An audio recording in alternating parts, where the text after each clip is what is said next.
Hey there, folks. Welcome back to our channel. Today, we're diving into a super practical topic: how to transfer money from Canada to India using HDFC Bank in 2025. Whether you're sending money to family, paying for investments, or handling international expenses, this step-by-step guide will make it straightforward and hassle-free. With the latest updates for 2025, HDFC Bank has streamlined the process, but let's break it down so you can do it confidently. First things first, you'll need an HDFC Bank account in India and possibly a Canadian bank account linked for transfers.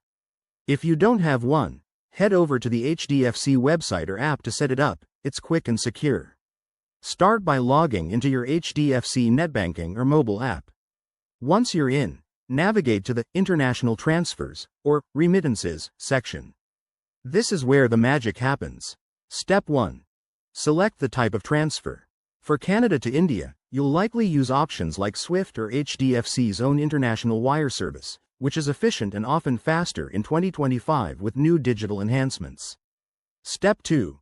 Enter the recipient's details.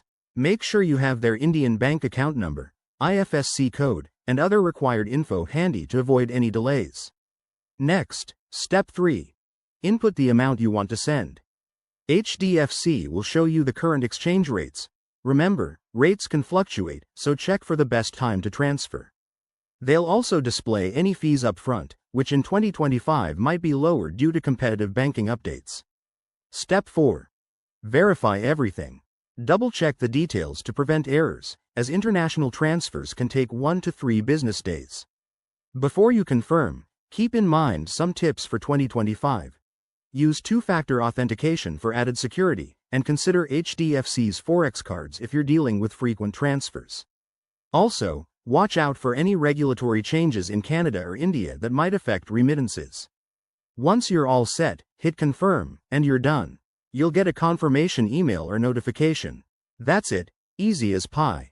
If you found this helpful, give this video a thumbs up, subscribe for more finance tips, and drop your questions in the comments. Thanks for watching, and happy transferring.